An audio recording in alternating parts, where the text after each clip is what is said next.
Hi friends, welcome to Riva's family. சேனலை subscribe பண்ணாமல் பார்த்துட்ருக்கீங்கன்னா please subscribe பண்ணி சப்போர்ட் பண்ணிக்கோங்க. வீடியோ பிடிச்சதுன்னா லைக் பண்ணிக்கோங்க. ஜனவரியில் எடுத்த வீடியோ இது. ஜனவரி 26 குடியரசு தினத்தன்னைக்கு. சுத்தமாக ஞாபகமே இல்லை, எடிட் பண்ணி வச்சேன். அதுக்கு பிறகு வாய்ஸ் கொடுக்க சுத்தமாக மறந்தே போயிட்டேன். அன்றைக்கி காலையில் சண்டே அப்படின்றதுனால பெருசாக சமையல் எதுவும் பண்ணல. ரிபப்ளிக் டே வேறு, ஸ்கூலுக்கு போக வேண்டியது இருந்தது. அதனால் காலையிலக்கு டிஃபன் மட்டும் செஞ்சு வச்சுட்டு ஸ்கூலுக்கு கிளம்பி போயிட்டேன். டிஃபன் பொங்கல் தான் பண்ணியிருந்தேன். எனக்கு சக்கரை பொங்கல் சாப்பிடணும் போல் இருந்துச்சு. அதனால் கொஞ்சம் வெண்பொங்கல், கொஞ்சம் சக்கரை பொங்கல் ரெண்டுமே பண்ணிக்கிட்டேன். ஸ்கூலுக்கு அன்றைக்கி காலையில் சக்கரை பொங்கல் மட்டும் கொஞ்சம் எடுத்துகிட்டு போயிட்டேன்.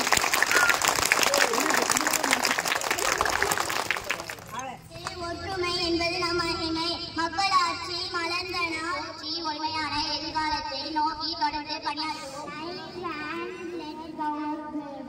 நான் வந்திருக்க அருகுராளா மதுராளி.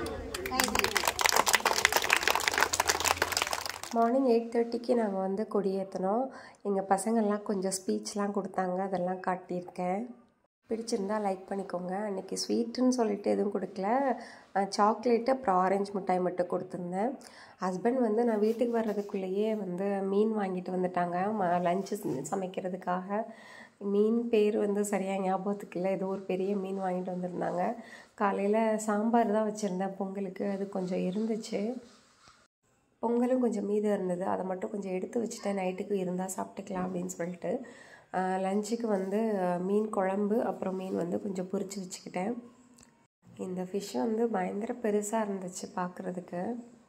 என்ன ஃபிஷ்ஷுன்றது சத்தியமாக ஞாபகத்துக்கே இல்லை, ரொம்ப நாள் ஆகிட்டதுனால.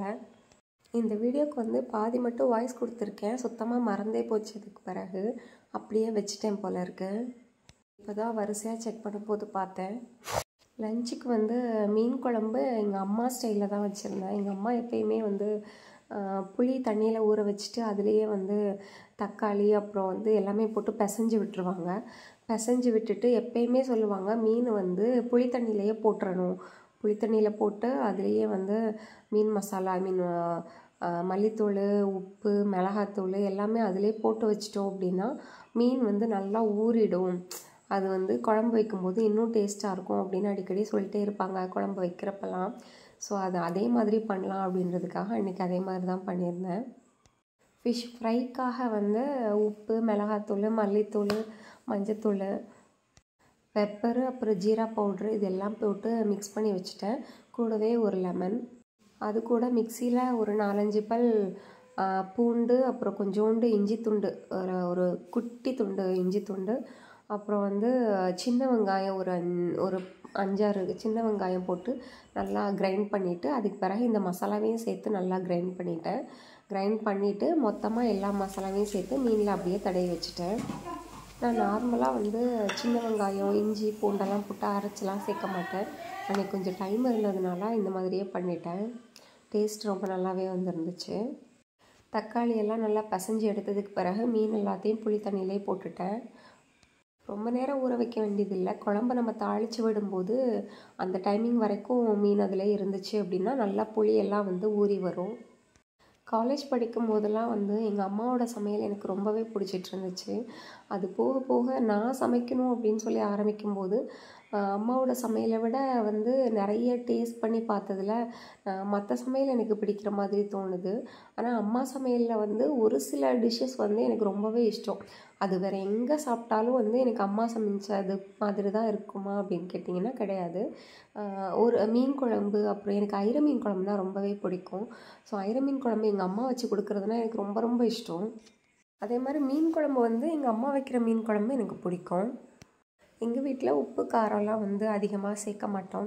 பாப்பாவுக்கு கொஞ்சம் உடம்பு சரியில்லாமல் இருந்ததுனால, இப்போ அவங்க இல்லை, அந்த டைமிங்கில் அந்த மாதிரியே சமைச்சு பழகிட்டதுனால அப்படியே சாப்பிட்டு வளர்ந்துட்டேன் நான்.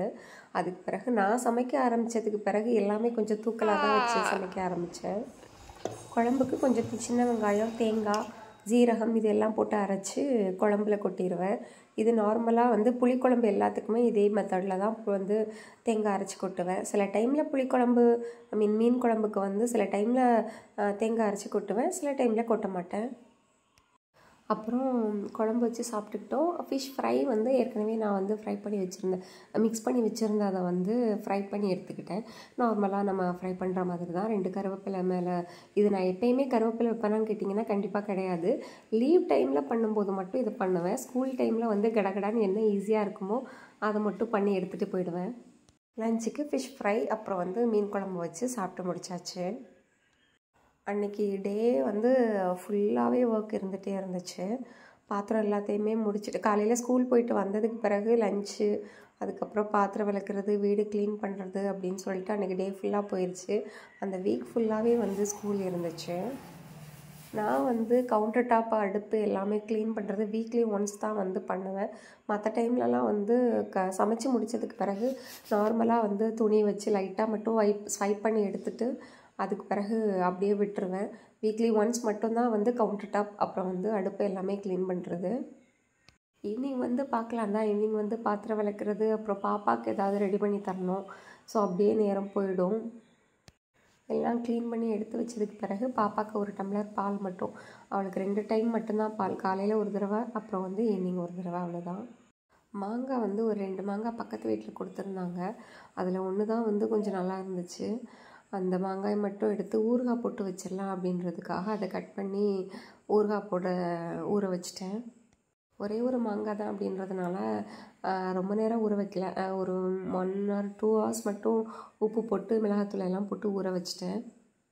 மற்றபடி நார்மலாக கடுகு, வெந்தயம், சீரகம் போட்டு வறுத்து பொடி பண்ணி தாளித்து இதில் கொட்டிட்டோம் அப்படின்னா சூப்பரான ஒரு ஊறுகாய் ரெடி ஆகிடும்.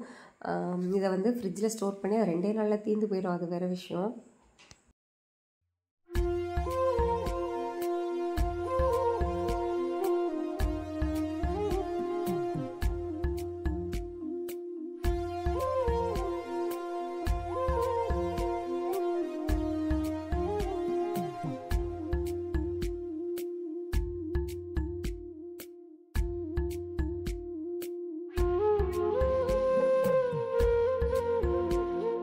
சாப்பிட்டு முடித்து கொஞ்சம் நேரம் ரெஸ்ட் எடுத்துகிட்டு காய போட்டிருந்த துணி எல்லாத்தையும் எடுத்து மடித்து வச்சாச்சு.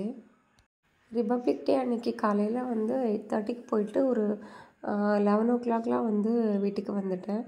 ஆனாலும் வந்து 7 நாளுமே ஒர்க் பண்ணுற அந்த ஃபீல் தான் இருந்துச்சு, சுத்தமாக ரெஸ்ட் இல்லாமல். ஏன்னா நான் மோஸ்ட்லி வந்து நிறைய ஒர்க் பெண்டிங் வச்சு சாட்டர்டே சண்டேல தான் பார்ப்பேன். வீட்டு வேலையெல்லாம் வந்து துணியெல்லாம் வந்து மடித்து வைக்கிறது, அப்புறம் வந்து வீடு க்ளீன் பண்ணுறது, கிச்சன் க்ளீன் பண்ணுறது, எதுவாக இருந்தாலும் வந்து அந்த க்ளீனிங் ஒர்க் எல்லாமே மோஸ்ட்லி சாட்டர்டே சண்டேல தான் நடக்கும். அன்றைக்கி வந்து சண்டேவும் ஸ்கூலுக்கு போயாச்சு அப்படின்றதுனால அன்றைக்கி ஃபுல் டே வேலை இருந்த மாதிரி இருந்தது, சுத்தமாக ரெஸ்ட்டே இல்லாமல். மேட்டெல்லாம் துவைச்சி காய போட்டிருந்தேன். ஸோ எல்லாத்தையும் எடுத்து அதை ப்ளேஸ் பண்ணியாச்சு. அப்படியே வேலையோடையே வந்து நைட் ஆகிடுச்சு. நைட்டு வந்து கொஞ்சம் பொங்கல், சாம்பார்லாம் இருந்துச்சு, அது கூடவே மீன் குழம்பு இருந்துச்சு. இருந்தது எல்லாத்தையும் வச்சு மேனேஜ் பண்ணி சாப்பிட்டு முடிச்சிட்டோம். ஹஸ்பண்ட் வந்து பேண்ட்டு எடுத்துகிட்டு வந்திருந்தாங்க, ஒரு 2 பேண்ட்டு அவங்களுக்கு. அது கூடவே எனக்கு ஒரு பட்டு சாரிக்கு வந்து ஒரு நெட் கிளாத் எடுக்க சொல்லியிருந்தேன், அதையும் எடுத்துகிட்டு வந்திருந்தாங்க. அதெல்லாம் எடுத்து ஓப்பன் பண்ணி பார்த்துட்டு இருந்தேன். நெட் கிளாத் வந்து நான் வாங்கியிருந்த சாரியை விட கொஞ்சம் டார்க்கர் கலர் ஆயிடுச்சு. ஸோ அது கண்டிப்பாக என்னோடய சாரிக்கு யூஸ் பண்ண முடியாது. போத்தீஸில் வந்து இந்த கார்டெலாம் வந்து பாயிண்ட்ஸ் ஏறும் இல்லையா, அது க்ளோஸ் ஆக போகுது அப்படின்னு சொல்லிட்டாங்க. அதனால் அதுக்கு ஒரு பேண்ட் எடுத்துகிட்டு வந்துடலான்னு சொல்லிட்டு ஹஸ்பண்ட் அவங்களுக்கு ஒரு பேண்ட்டு மட்டும் எடுத்துகிட்டு வந்துட்டாங்க.